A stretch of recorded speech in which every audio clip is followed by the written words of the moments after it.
So one of the things that comes up with looking at Vedic astrology is what is the difference between Vedic astrology and what we've come to see as normal Western astrology, what we experience in the Western world.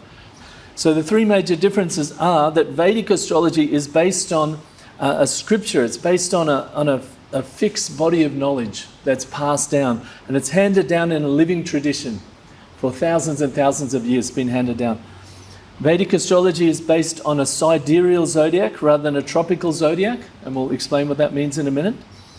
And Vedic astrology has foundations in the other Vedic sciences of Ayurveda and yoga. So let's unpack these three. So Vedic astrology is based on scripture and a living tradition. So we follow the Brihat Parashara Hora Shastra. When we're looking at someone's chart, we won't use something that we heard on YouTube last week or something that a friend told us that, I think this is this. No, it has to be based on the scriptures that are handed down. Brihat means great, Parashara is the sage, and Hora means astrology, and Shastra means a scripture. In our tradition, we can trace this lineage more than 1,000 years back to the Somnath temple in Gujarat in India.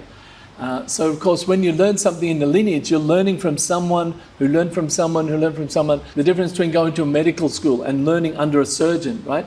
And he says, you want to be a heart surgeon? This is how you're watching him. He's showing you. This is really important.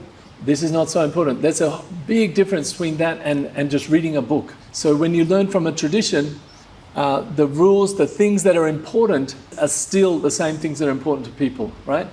Economics, relationships, the purpose of life, how to meld our purpose with trying to also make some money or have economics. All these things are the same. So these rules, or the way it's practiced, is handed down from teacher to student. And although in Western astrology we do see people practicing the astrology of the Greeks and different things, but it's very unusual to see that someone has a living tradition that's gone back 1,000 years, where they can trace each teacher, each student all the way back. But that's something that's quite common in Vedic astrology, where that knowledge is being kept.